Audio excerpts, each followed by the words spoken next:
സലാലയിൽ ഞങ്ങൾ 3 ഡേയ്സ് ഉണ്ടായിരുന്നു. ഫസ്റ്റ് ഡേയിലെ കാഴ്ചകളാണ് ഇവിടെ. എന്നാ പോകാം. രാവിലെ തന്നെ എല്ലാവരും റെഡി ആയിട്ടോ. ഒരു വണ്ടിക്കാണ് ഞങ്ങൾ പോയത്. വഴിയരികിലെല്ലാം തെങ്ങുകളാണ്. തെങ്ങും തേങ്ങയും കാണുമ്പോൾ തന്നെ നല്ലൊരു വൈബാണ്. രാവിലത്തെ മൂടിയ ക്ലൈമറ്റ് കണ്ടപ്പോൾ റെയിൻകോട്ടൊക്കെ എടുത്ത് വണ്ടിയിൽ വെച്ചു കേട്ടോ. ഇനി പോകുന്ന വഴിക്കെങ്ങാനും ഒരു ബിരിയാണി കിട്ടിയാലോ. ഇടയ്ക്കൊക്കെ ചാറിപ്പോകുന്നതല്ലാതെ മഴയൊന്നും പെയ്തില്ല. കുറച്ചങ്ങ് എത്തിയപ്പോഴേ എല്ലാവർക്കും വിശക്കാൻ തുടങ്ങി. സിറ്റ് വിട്ടാൽ ഫുഡ് കിട്ടാൻ കുറച്ച് ബുദ്ധിമുട്ടുള്ളത് കൊണ്ട് കയ്യിലുണ്ടായിരുന്ന നൂഡിൽസ് സെറ്റാക്കാമെന്നായി. നൂഡിൽസ് എന്ന് കേട്ടപ്പോഴേ മക്കൾ സെറ്റ് ഹാപ്പി ആയിട്ടോ. വീണ്ടും യാത്ര. പോകുന്ന വഴിയിൽ മഞ്ഞുണ്ട്, ചെറിയ തണുപ്പും. ഇടയ്ക്കൊക്കെ മഴ ചാറുന്നുണ്ടായിരുന്നു. മനസ്സും ശരീരവും തണുക്കുന്ന കാഴ്ചകൾ.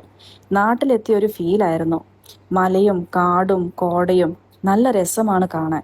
മലകളൊക്കെ കാണാൻ തുടങ്ങിയപ്പോൾ എല്ലാവർക്കും ആവേശമായി. മഴ പെയ്തിട്ട് നാട്ടിൽ വണ്ടി ഓടിച്ചു പോകും പോലെ. നാടിനോട് കമ്പയർ ചെയ്യാൻ തുടങ്ങി എല്ലാവരും. മൂന്നാർ, വയനാട്, അങ്ങനെ അങ്ങനെ അഭിപ്രായങ്ങൾ പലതായിരുന്നു. അയൻ റസാത്തിലേക്കുള്ള വഴിയാണ് കേട്ടോ ഇത്. അത്യാവശ്യം തിരക്കുണ്ട്. വെക്കേഷൻ സീസൺ ആയതുകൊണ്ട് എല്ലാവർക്കും എൻജോയ്മെന്റ് മൂഡിലാണ്. നല്ലൊരു വ്യൂ പോയിന്റ് ആണിത്. അങ്ങോട്ട് ചെന്നപ്പോഴേ മനസ്സിലായ നല്ല തിരക്കാണെന്നുള്ളത്. മക്കളെ ആകർഷിക്കാൻ ഐസ്ക്രീം വണ്ടികളൊക്കെ ഉണ്ടായിരുന്നു. ഇത് കണ്ട് ഇവരുടെ മനസ്സിൽ പല പല ലഡുകൾ പൊട്ടി. തെളിനീര് പോലുള്ള വെള്ളത്തിൽ ചെറിയ മീനുകളെ കാണാൻ നല്ല രസമാണ്.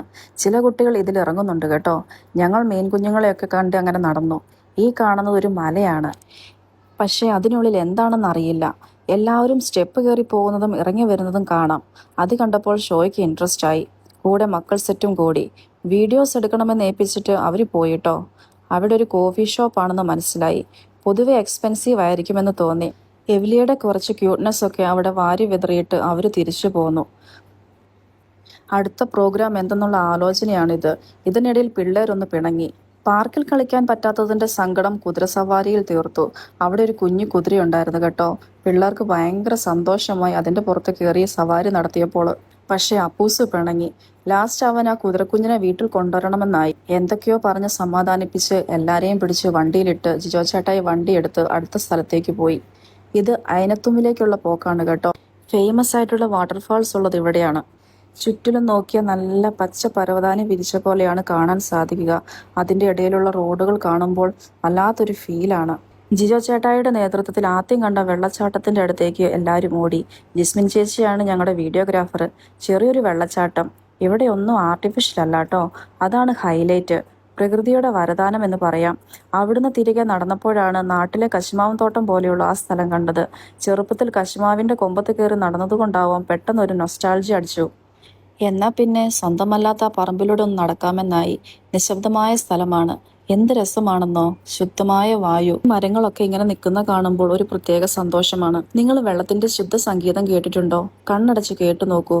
പ്രകൃതിയുടെ സംഗീതം.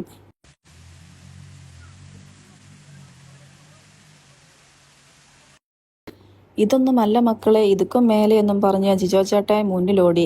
ഞങ്ങൾ പുറകെയും. അവിടെയും അത്യാവശ്യം തിരക്കുണ്ടായിരുന്നു. ഇതാണ് ഫേമസ് ആയ അയനത്തും വാട്ടർഫോൾസ്.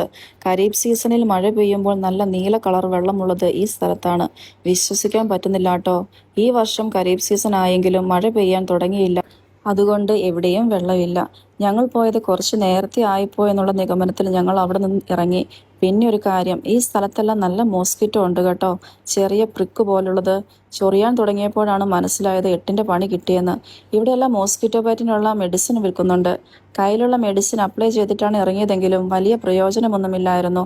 നിങ്ങൾ ആരെങ്കിലും പോകുന്നുണ്ടെങ്കിൽ ഒന്ന് ഫുൾ സ്ലീവ് അല്ലെങ്കിൽ ഫുൾ കവർ ആയിട്ടുള്ള ഡ്രസ്സ് യൂസ് ചെയ്യണം. പിന്നെ മെഡിസിൻ അപ്ലൈ ചെയ്യണം. മക്കളെ പ്രത്യേകിച്ച് ശ്രദ്ധിക്കണം കേട്ടോ. അലർജിക് റിയാക്ഷൻ ഉണ്ടാവും. തിരിച്ച് UAE വന്നിട്ട് ഡെർമറ്റോളജിയെ കാണിച്ച് മെഡിസിൻ കഴിച്ചിട്ടാണ് ഇത് മാറിയതെന്ന് സ്നേഹപൂർവ്വം അറിയിക്കട്ടെ. ഉച്ചയ്ക്ക് എന്ത് ഫുഡ് കഴിക്കുമെന്നുള്ളതിന് ഡൗട്ട് ഉണ്ടായിരുന്നില്ല. സിമ്പിൾ ആൻഡ് ഡെലീഷ്യസ് ആയിട്ടുള്ള കല്ലിൽ ചുട്ട ചിക്കൻ ആയിരുന്നു കേട്ടോ. പിന്നെ ക്യാമൽ കറിയും ഉണ്ടായിരുന്നു. ചോറ് ഞങ്ങൾ നേരത്തെ റൂമിൽ നിന്ന് എടുത്തിരുന്നു. അതിന്റെ നന്ദി ജിസ്മിൻ ചേച്ചിയോടാണ്. വീണ്ടും മഞ്ഞിനെ വകഞ്ഞു മാറ്റിയുള്ള യാത്ര.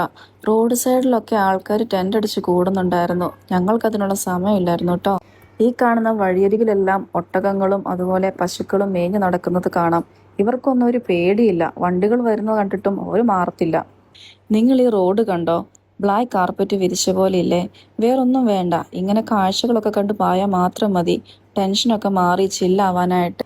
ഈ ഒരു യാത്രയിൽ ഏറ്റവും അധികം എൻജോയ് ചെയ്ത ഒരു ഡ്രൈവിങ് ഈ റൂട്ടിലൂടെയുള്ളതായിരുന്നു.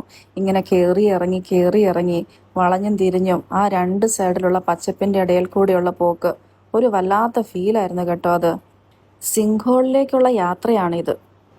അവിടെ എത്തിയപ്പോൾ പ്രത്യേകിച്ചൊന്നും തോന്നിയില്ല. വലിയൊരു കുഴി. ഇതും ഒരു വ്യൂ പോയിന്റ് ആണ് കേട്ടോ. കാട് പിടിച്ച് കിടക്കുന്നതുകൊണ്ട് ഉള്ളിൽ എന്താന്ന് കാണാൻ വ്യക്തമല്ല. ഏറ്റവും ആകർഷണമായി തോന്നിയത് അവിടെ ഒരു മുത്തശ്ശിമരം ഉണ്ടായിരുന്നു. ആരോ പണ്ട് കെട്ടിയ ഒരു ഊഞ്ഞാലും. അത് കണ്ടപ്പോൾ എല്ലാവർക്കും അതിൽ കയറി ആടണമെന്നായി. അങ്ങനെ ഓരോരുത്തരായി ആടി ആടി കുറച്ച് ഫോട്ടോസൊക്കെ എടുത്ത് ഞങ്ങൾ അടുത്ത വ്യൂ പോയിന്റിലേക്ക് തിരിച്ചു. പോകുന്ന വഴിയിൽ ഒട്ടകങ്ങളുടെ ഘോഷയാത്രയായിരുന്നു കേട്ടോ. മഞ്ഞ് പുതച്ച് കിടക്കുന്ന മലഞ്ചെരുവിലൂടെ ഒട്ടകങ്ങൾ നടന്നു പോകുന്നെന്ന് ആലോചിച്ച് നോക്കിക്കേ. ജബൽ സംഹാനിലേക്കാണ് ഈ പോക്ക്. മഞ്ഞ് കണ്ടപ്പോൾ ഞങ്ങൾ സന്തോഷിച്ചായിരുന്നു. പക്ഷെ ജബൽ സംഹാൻ എത്താനായപ്പോഴേക്കും സൂര്യൻ നന്നായി കത്തി നിപ്പുണ്ടായിരുന്നു. അപ്പോഴേ മനസ്സിലായി അവിടെ മഞ്ഞൊന്നും ഉണ്ടാവില്ല എന്ന്. ശരിക്കും നല്ലൊരു വ്യൂ പോയിന്റ് ആണിത്. പക്ഷെ മഞ്ഞൊന്നും ഇല്ലാത്തത് കൊണ്ട് നമുക്ക് കറക്റ്റായിട്ട് താഴെ എന്താന്ന് കാണാൻ പറ്റും. അതുകൊണ്ട് താഴേക്ക് നോക്കുമ്പോൾ പേടിയാകും. ഓർമ്മയിൽ സൂക്ഷിക്കാനായി കുറച്ച് ഫോട്ടോസ് എടുത്ത് ഇരുട്ടായപ്പോൾ ഞങ്ങൾ അവിടെ നിന്നും തിരിച്ചു. ഇന്ന് കുറച്ചധിക ദൂരം എല്ലാവരും നടന്നിരുന്നു. അതുകൊണ്ട് എല്ലാവരും ടയേർഡായി. എന്നാൽ പിന്നെ പോകുന്ന വഴിക്ക് നമുക്ക് ഗ്രാവിറ്റി പോയിന്റും കൂടെ കവർ ചെയ്യാമെന്നായി. ഗ്രാവിറ്റി പോയിന്റ് അതൊരു ഇല്യൂഷനാണോ എന്നൊരു ഡൗട്ട് ഞങ്ങൾക്ക് മാത്രമല്ല അവിടെ ഉണ്ടായിരുന്ന ഒരു ചേട്ടനും കൂടെ ചോദിച്ചു. പോയ വഴികളിലെ കാഴ്ചകളെക്കുറിച്ചും അടുത്ത ദിവസത്തെ പ്ലാനിങ്ങുമായി ഞങ്ങൾ സിറ്റിയിലേക്ക് പോന്നു. എന്തെങ്കിലും കഴിക്കണം, ഉറങ്ങണം. ഇനിയും കാണാൻ കാഴ്ചകളേറെ. വീണ്ടും കാണാം. ഒത്തിരി സന്തോഷത്തോടെ.